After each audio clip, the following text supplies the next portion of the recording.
Why, hi there, guys. I am Christina Heideck from PTO Answers. I am your fearless leader here in the Superstar Facebook group and excited to be back with you. I know it's been a little bit of time since I have been live in the group. Life has a way of happening. And today I was having not such a bad hair day, and I thought, and actually, really, it wasn't the hair day, although that certainly helped. It was more that I had my first PTO issue / call of the day before 8 a.m. this morning. And so I thought, oh my, that is awfully early to begin this kind of stuff. And so I thought, if I'm having these issues, maybe you all are too, and that you would like to hear what I have to say on how I am dealing with everything. And so let's jump into what to do when people don't do what they're stinking supposed to do. What do you do when people sign up for something and they're totally like, I can handle that? And you're like, sweet, I don't need to deal with that now. I have some help. It doesn't have to be me just working on whatever project you're working on. But then when it comes time to actually do it, they just stinking don't. That's so frustrating. And I have a pretty big event coming up this week, pretty high profile.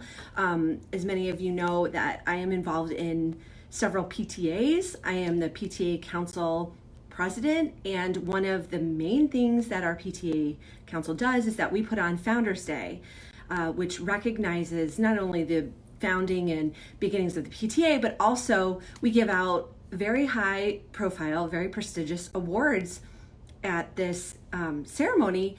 And in the past, it's been a little bit, I would call it a train wreck, because like one year, the program neglected to include an entire school and the recipients. And for me, I just think that's like really embarrassing. And so it's fine if other people want to screw it up like that, but it was not going to be happening with me, because if I'm in charge of this, then it's going to go right. So we kind of got a late start because one of the people that was mainly in charge of it, she got really busy and had some excuses, and so she didn't do what she needed to do initially. So I had to make some executive decisions along with the council, like the ticket price. We just set the very basic information out, helped her get started, and then I'll get more into all the specifics, but I guess I want to go globally and tell you what you can do. So first, you need to decide, like, are you prepared to cancel it? If it's a small something, maybe it's like popcorn for the kids and you really haven't advertised it, maybe that's okay if that gets canceled. But in my situation, like for like bigger events that are very high profile that you absolutely cannot cancel, you got to be prepared to do it yourself. And so I don't ever want to make anybody feel like they just have to give and give and give of themselves and that they are the sole person doing everything, because I think that can be, it's exhausting and it's unnecessary, because quite honestly, everything we're doing in PTA, it doesn't really matter. I mean, it matters, but it's like the earth is not going to come crashing down if we don't do any one particular thing. You know what I mean? So you got to keep it in perspective. So overall, be prepared to cancel if you can and if you want to. There might be something like maybe it's your very last year at that school and you really want to make sure that the school carnival happens. And I know I use carnival as an example a lot, only because it was a very favorite event of mine to actually have happen. Maybe not so much planned because it was a hell of a lot of work, but to make happen, the kids like loved it. So I always use it as an example, but just insert your preferred event. So maybe you really want to see it happen, so you're not willing to let it be canceled. But again, if it's something that's kind of like not very important in the whole scheme of things, and maybe nobody really will notice, and it's not going to really cause too many waves, then go ahead and cancel it. But if it's a really large event that has to go on, like I said, then you have to do everything you need to do to make sure it goes on. So if people have stepped up, and maybe they don't have like the best track record with following through, you really need to set some deadlines. And it's really not so much that you're micromanaging them, but you need to set realistic deadlines to make sure that even if they fall through and don't come through for you, that you still have time to get the job done. So you need to bake that extra time in, and it's always good to buffer that time in because like things come up, life happens, right? So that's really the best strategy to take, and that's the one that I've decided to take with this whole Founders Day, because if Founders Day did not happen, I would look like the biggest fool, and I am not willing to ever look like that, but especially not for such an important event like Founders Day is in my district.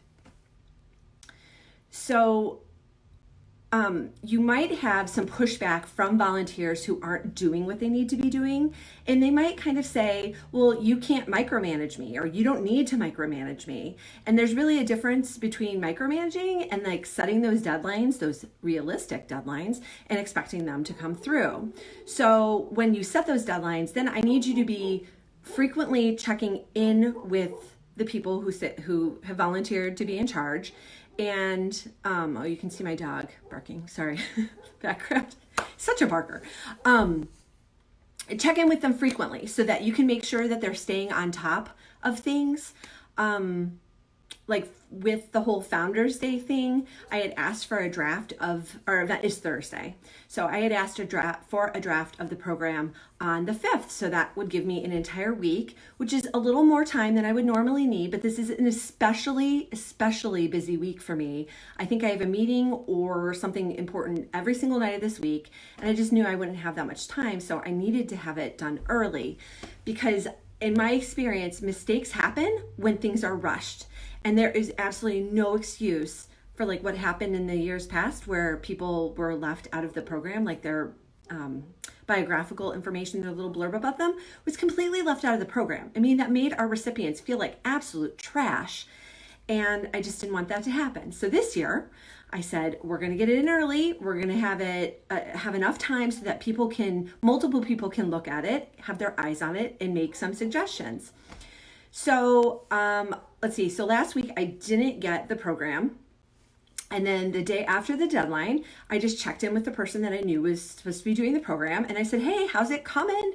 Anything you need, kind of just a check-in, not, where's the deadline? The deadline is passed and you slacker haven't given it to me, because that's sure to piss somebody off right away.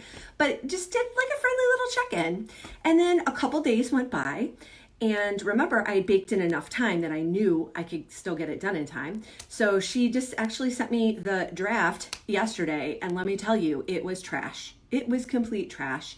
It was 90% the same program with like the same recipient information from 3 years ago. Absolute trash. I could use none of it. So luckily I had set up a system so where I would still have access to all of the biographical information. So I guess that would be another tip, is to like make it so that not just one person gets information. How I did that this year was, I am a huge fan of Google Forms. It's free. It's easy to set up and collect all sorts of information. And the more I use it, the more comfortable I'm getting at setting up things like really quickly. So like I think I set up the form to collect all the information for Founders Day probably in 15 minutes or less. And then what I did was just share the link to the spreadsheet that was collecting all of the information to the Founders Day committee. And so this way I could ensure that I could have access to the same information. There's no excuse in this day and age to not have multiple people have access to information so that the job can get done.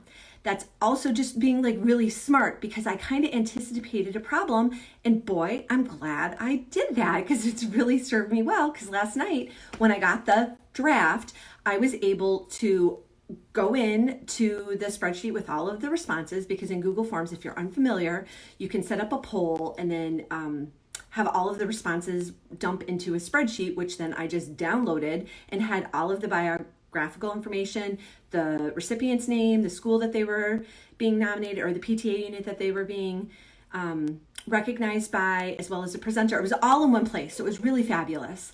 And so I wasn't at the slacker's mercy. I wasn't at their mercy, and I could just easily do it. Easily meaning 5 hours later, because I really wanted it to be gorgeous. And it kind of is, let me just tell you. So I guess that's another tip, is make it so that, all the information is just not residing with one person, which you can easily do. And then last, I want you to stop being a martyr. Like if people don't, and I'm not saying that you are, I'm just saying there's a tendency sometimes for people to be like, oh my God, I'm the only person doing this, or I have to do this because so-and-so like totally screwed up. Like, I think it's fine for you to be a martyr in your own home and with your spouse, but like, keep it quiet because that just looks bad on you if you're constantly complaining about other people being slackers. The more politically beneficial way to handle such a slacker situation is for you to do the job and then just maybe not give the slackers as much responsibility until they've proven themselves. In my specific situation, somebody volunteered to be part of the committee and somebody else said, they said very quietly, because you never want to dissuade volunteers from being involved, but kind of like she gave me the heads up. She goes, just to let you know, she's never followed through with anything. So I was like, awesome, because this was my first time dealing with this particular volunteer. And so that's kind of also why I put the Google Form system into place and also why I baked in extra time. So as it stands now, I spent about 5 hours yesterday and about 45 minutes today getting the program done, but I'm pretty confident that it is 99% of the way there. I've had multiple people look at it already, which is really awesome because last night I just sent it to my PTA besties and I said, hey guys, I just need you to put your eyes on this and let me know where I've goofed up. And sure enough, they found some pretty big goof ups.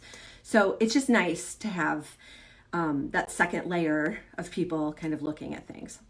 So that's pretty much my advice to you. If you are having slacker people, that's how you handle it. You be prepared to cancel it. If you can't cancel it, do it yourself, but don't be a martyr. Just get it done, woman. You will survive this.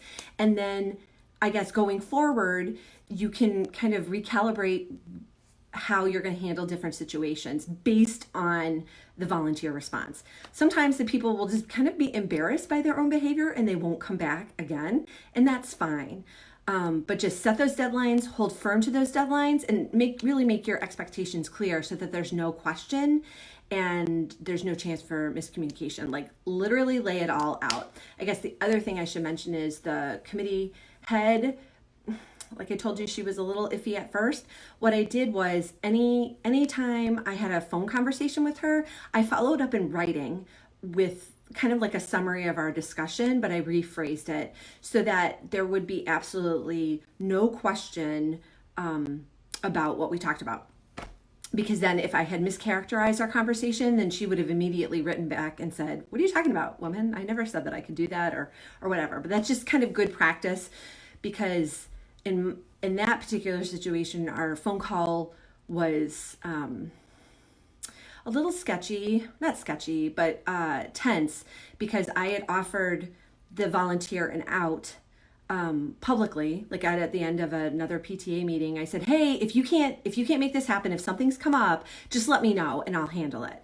And she had taken offense to that when instead my intent was to be kind and offer her a kind of down low out where if she needed to take it, she could, and whatever. Like at the end of the day, I just need Founders Day to happen without it being a train wreck, like at the end of the day. So I'm willing to do whatever it takes to make that happen. So take that advice and use it for however much it serves you.